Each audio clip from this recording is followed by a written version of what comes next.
Et oui, aujourd'hui c'est la dernière journée du mois de septembre et pourquoi pas faire une analyse du mois de septembre pour le marché immobilier de Bromont.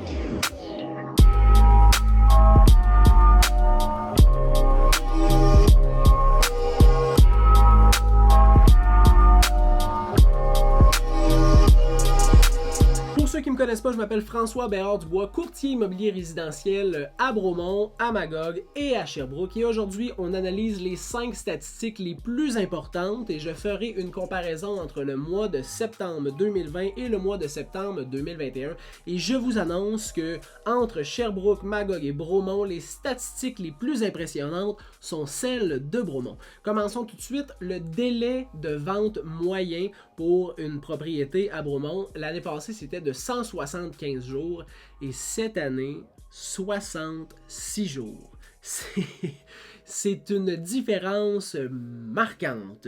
Donc, c'est vraiment plus rapide présentement vendre une propriété à Bromont que ce l'était si on recule de 1 an. Et pourtant, on est dans la même période de pandémie. Donc, c'est pas deux marchés qui sont totalement différents. Mais on a vraiment la chance de vendre notre propriété plus rapidement. Au niveau du nombre de propriétés qui sont inscrites, donc le nombre de propriétés disponibles pour les acheteurs, on en avait 104 l'an passé, on en a 45 cette année. Donc, c'est tout de même une baisse de plus de la moitié du nombre d'inscriptions en vigueur. Donc pour les acheteurs, c'est plus difficile de trouver une maison parce qu'il y en a moins. Mais pour les vendeurs, par exemple, vous êtes capable de faire sortir votre maison du lot et surtout si vous faites une mise en marché de qualité. Et là, je parle de photos aériennes, vidéos aériennes, des photos HDR, avoir un bon home staging de votre propriété et avoir un courtier qui est motivé à mettre votre propriété en avant pour que vous puissiez vendre plus rapidement.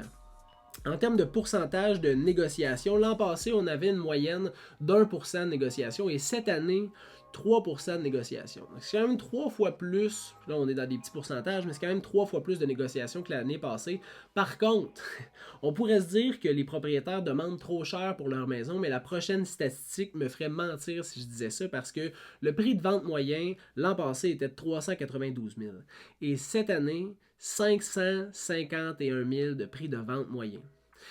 Bon, c'est une hausse incroyable, mais c'est pas nécessairement que les propriétés ont pris tout ça de valeur, mais probablement parce qu'il y a des propriétaires de maisons qui sont un petit peu plus de prestige, qui ont décidé de vendre leur propriété afin de profiter du marché immobilier actuel, et c'est ce qui a fait bondir le prix de vente moyen du secteur de Bromont. En termes de nombre de ventes, on est passé de 63 l'an passé au mois de septembre à 14 cette année. Et ça, c'est dû au nombre de propriétés qui est sur le marché. Moins de maisons en vente, évidemment, moins de ventes. J'espère que vous avez apprécié ces statistiques-là. Je vais le refaire à chaque mois. Je vais le mettre sur ma page Google et sur ma chaîne YouTube. Je vais le publiciser aussi sur ma page Facebook. Et si vous avez des questions, n'hésitez pas à me faire signe. Ça va me faire plaisir de vous répondre.